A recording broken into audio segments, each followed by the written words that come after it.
Hello everyone, I am Neha and welcome back to my channel. In this video we will talk about techniques of cognitive behavior modification. ये जो topic है IGNOU MAPC interventions इन counselling MPCE 023 का है। ठीक है, बहुत बार exam में आ चुका है तो आप इसको ज़रूर प्रिपेयर कर लेना। इससे पहले हम CBT therapy means cognitive behavioural therapy, REBT therapy and जो insight therapy, interpersonal therapy and जो शॉर्ट टर्म थेरेपी, इन सब थेरेपीज़ के बारे में ऑलरेडी डिस्कस कर चुके हैं। वीडियो का लिंक जो है मैं डिस्क्रिप्शन में दे दूंगी, आप वहाँ से देख सकते हैं। So techniques of cognitive behaviour modification की बात करेंगे। ठीक है, तो जिसमें हम 4 टेक्निक्स की बात करेंगे। सबसे पहला है सेल्फ इंस्ट्रक्शनल टेक्निक, सेकंड है स्ट्रेस इनोक्यूलेशन जिसको SIT के नाम से भी जानते हैं इन शॉर्ट में, थर्ड है self management technique and fourth and last है प्रॉब्लम सॉल्विंग टेक्निक्स। ठीक है, वन बाय वन हम इसको डिस्कस कर लेते हैं। तो जो सेल्फ इंस्ट्रक्शनल टेक्निक है ना, इसको डेवलप किया था डोनाल्ड मैकेन बॉन्ड ने इन 1977 में। ये अभी भी है। ठीक है, ये देख सकते हो आप इनकी पिक्चर्स। इनका एक इंटरव्यू है जो मैं कम्युनिटी पे शेयर कर दूंगी, या फिर आप अगर बोलेंगे तो मैं टेलीग्राम पर भी शेयर कर दूंगी, आप जरूर देखना। इनका कहना था कि जो इन्होंने ये टेक्निक डेवलप की है वो इनकी मदर ने की है। ठीक है, तो कुछ ऐसी ही बातचीत है, आप जरूर देखना। इन्होंने कहा था कि we usually engage in self talk and nature of our self talk affects our behaviour. ठीक है, जब भी हम अपने सेल्फ टॉक में एंगेज होते हैं और जो भी हमारे सेल्फ टॉक की नेचर होती है वो हमारे बिहेवियर को अफेक्ट करती है। जैसे कि ये कहा जाता है ना कि अपने बारे में कुछ बुरा या फिर नेगेटिव नहीं बोलना चाहिए। तो ठीक है, उसी तरीके से अगर हम अपने बारे में कुछ नेगेटिव बोलेंगे या फिर कुछ बुरा बोलेंगे तो वो हमारे बिहेवियर को क्या करता है, अफेक्ट करता है।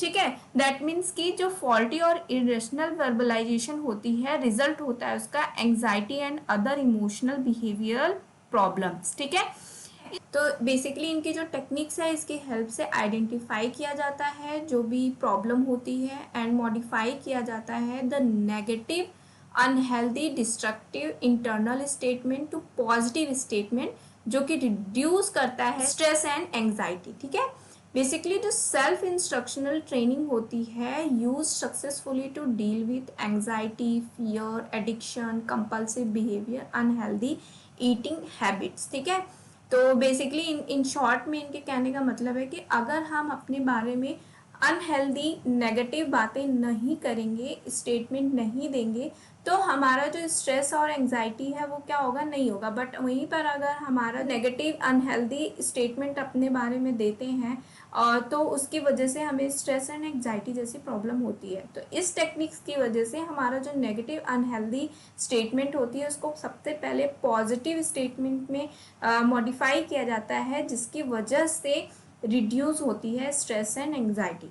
ठीक है, अब नेक्स्ट आते हैं स्ट्रेस इनोक्यूलेशन टेक्निक्स। जो इनोक्यूलेशन है ना, इसका मतलब होता है वैक्सीनेशन।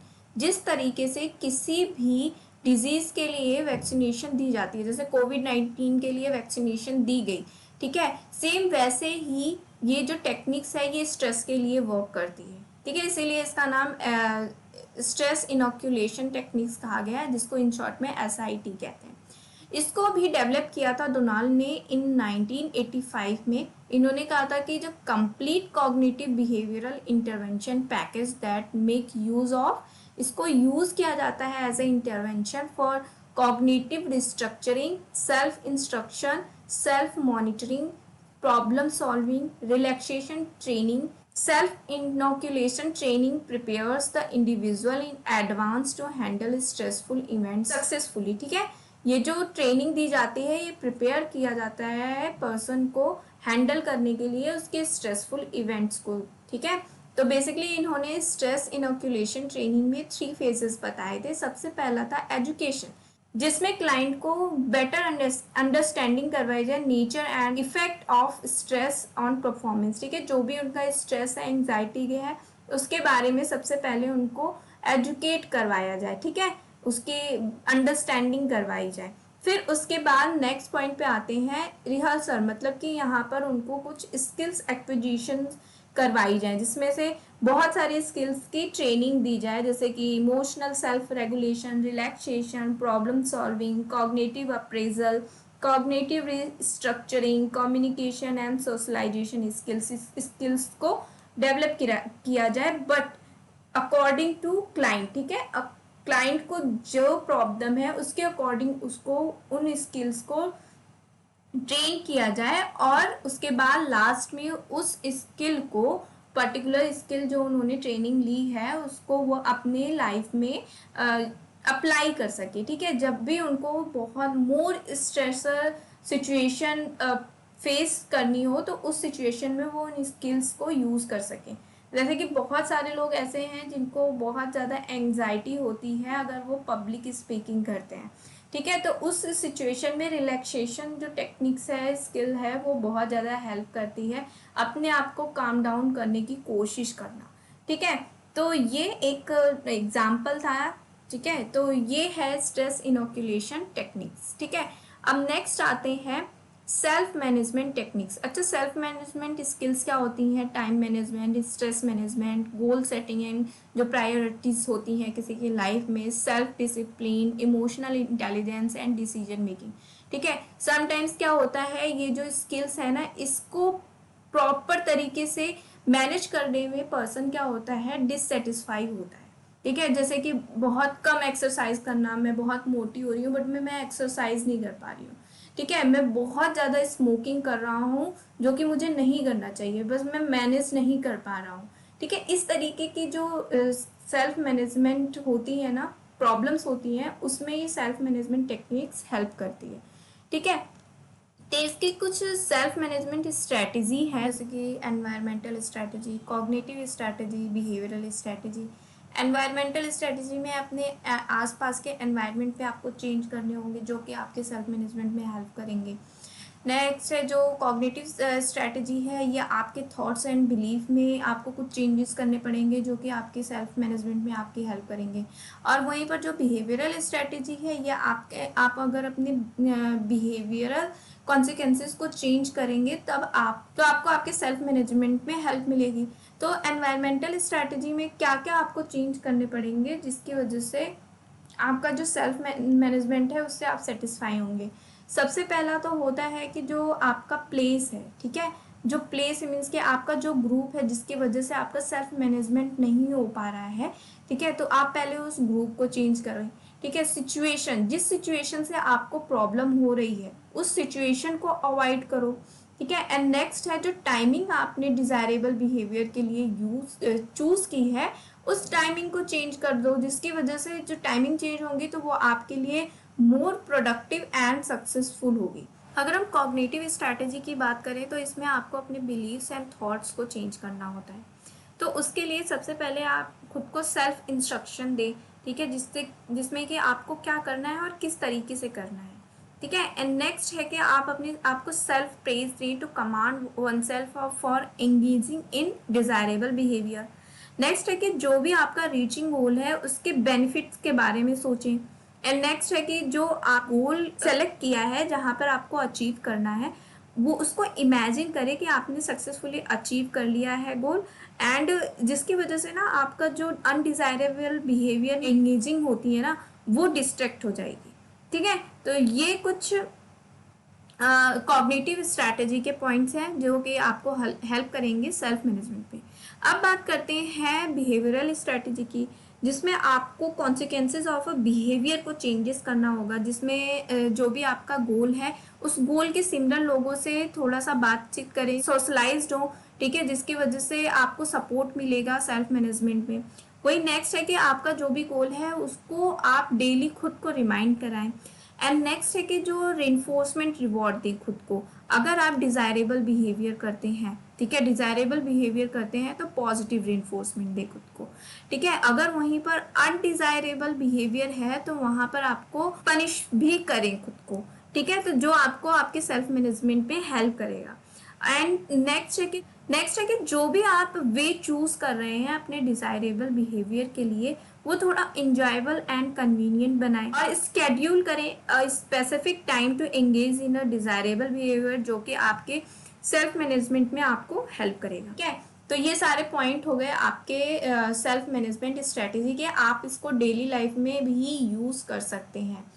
ठीक है, अब नेक्स्ट आते हैं प्रॉब्लम सॉल्विंग टेक्निक्स पे। ठीक है, प्रॉब्लम सॉल्विंग टेक्निक्स जो है वो एज अ टूल होती है, ठीक है, स्किल एंड प्रोसेस होती है। अगर tool as a tool help करती है सॉल्व अ प्रॉब्लम और अचीव अ गोल, वहीं पर एज ए स्किल हेल्प करती है use throughout life to deal with various problem and situation. And process, as a process क्या involvement रहती है इसकी, अब नंबर ऑफ स्टेप, जो भी आपकी प्रॉब्लम है आपने उसमें कितने नंबर ऑफ स्टेप्स लिए हैं, ठीक है, सॉल्व करने के लिए। ओके, ये होती है प्रॉब्लम सॉल्विंग टेक्निक्स। ठीक है, और ये problem solving has two distinct phase. ठीक है, दो फेज होते हैं इसके, एक तो प्रॉब्लम डेफिनेशन है and second problem solution phase है। फर्स्ट प्रॉब्लम डेफिनेशन फेज में फर्स्ट है कि बी स्पेसिफिक, जो भी आपके प्रॉब्लम है उसको एग्जैक्ट बताएं, ठीक है, एग्जैक्ट एक्सप्लेन करें। ठीक है, उसके बाद बी ब्रीफ, जो भी आपकी प्रॉब्लम है इन शॉर्ट एंड क्विक में उसको ब्रीफ करने की कोशिश करें। Express your feelings about the problem when solving problem, कब आपको प्रॉब्लम सॉल्व करनी है इसकी स्ट्रैटेजी बनाएं। ठीक है, ब्रेन स्टॉर्म सॉल्यूशन, मतलब कि जो भी आपकी सॉल्यूशन है, आइडियाज है, क्रिएटिविटी है, सॉल्यूशन को आप क्रिएट करो, एक माइंड मैप को क्रिएट करो। Evaluate there cost and benefit, जो भी आप माइंड मैप बना रहे हैं अपनी प्रॉब्लम की सॉल्यूशन के लिए, उसको इवेल्युएट करो कि उसकी कॉस्ट एंड बेनिफिट्स क्या होंगे। ठीक है, next decide to the best solution, जो भी आपने माइंड मैप किया है सॉल्यूशन, वो आप बेस्ट सॉल्यूशन को डिसाइड करो। ठीक है, बी विलिंग टू कंप्रोमाइज, ठीक है, जो भी आपने डिसीजन लिया है प्रॉब्लम सॉल्व, अपनी प्रॉब्लम को सॉल्व करने के लिए, उसके लिए कंप्रोमाइज करने का एक्सेप्ट करो। ठीक है, कि हाँ, इस चेंज के लिए, इस प्रॉब्लम के सॉल्यूशन के लिए मुझे ये कंप्रोमाइज करना होगा। ठीक है, जैसे कि हेल्थ से रिलेटेड कि बहुत ही ज़्यादा हेल्थ इशू हो रहे हैं जस्ट बिकॉज ऑफ वेट। ठीक है, बहुत ज़्यादा वेट होने की वजह से, तो आपको क्या करना होगा कि अनहेल्दी फूड खाना बंद करना होगा, एक्सरसाइज करना होगा। तो इस चेंज को ना एक्सेप्ट करने की कोशिश करें, ठीक है, जिसकी वजह से प्रॉब्लम सॉल्व हो सकती है।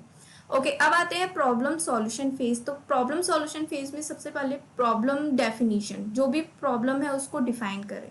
प्रॉब्लम जो है उसको एनालाइज करें। ठीक है, प्रॉब्लम एक्चुअली में आ कहाँ से रही है, क्या रीजन है, ठीक है, उसको एनालाइज करें। गोल सेटिंग्स, जो भी प्रॉब्लम है उसके लिए गोल सेटिंग करें, कि जैसे कि वेट बहुत ज़्यादा है तो आपको क्या करना है, आपको वेट कम करना है, वो गोल सेटिंग करें। और उसमें क्या करें, जनरेटिंग ऑफ अल्टरनेटिव्स। ठीक है, जो भी आपकी प्रॉब्लम है उसके लिए बहुत सारे सॉल्यूशन को जनरेट करें। ठीक है, अल्टरनेटिव्स, मान लीजिए कि आपने एक एक्सेप्ट किया, डिसीजन ली, डिसीजन मेकिंग किया, ठीक है, एंड उसके बाद टेशन किया और वेरिफिकेशन किया, तो वो वर्क नहीं किया, तो आप क्या करेंगे, सेकेंड सॉल्यूशन को यूज कर सकते हैं। अगर ये भी वर्क नहीं किया तो थर्ड सॉल्यूशन को यूज कर सकते हैं। तो इस तरीके से आप अपने बिहेवियर को मॉडिफाई कर सकते हैं with the help of these techniques. ठीक है, आई होप ये वीडियो आपके लिए हेल्पफुल हो तो प्लीज़ लाइक करें, ठीक है, शेयर करें और सब्सक्राइब करें मेरे चैनल को for more videos. So next video में मिलते हैं न्यू टॉपिक के साथ। और अगर आपको कोई टॉपिक समझ में ना आ रहा हो तो प्लीज़ कमेंट सेक्शन में लिखें, मैं ज़रूर अपलोड करने की कोशिश करूँगी। सो नेक्स्ट वीडियो में न्यू टॉपिक के साथ मिलते हैं, तब तक मेरी वीडियोस को देखते रहिए। Thanks for watching.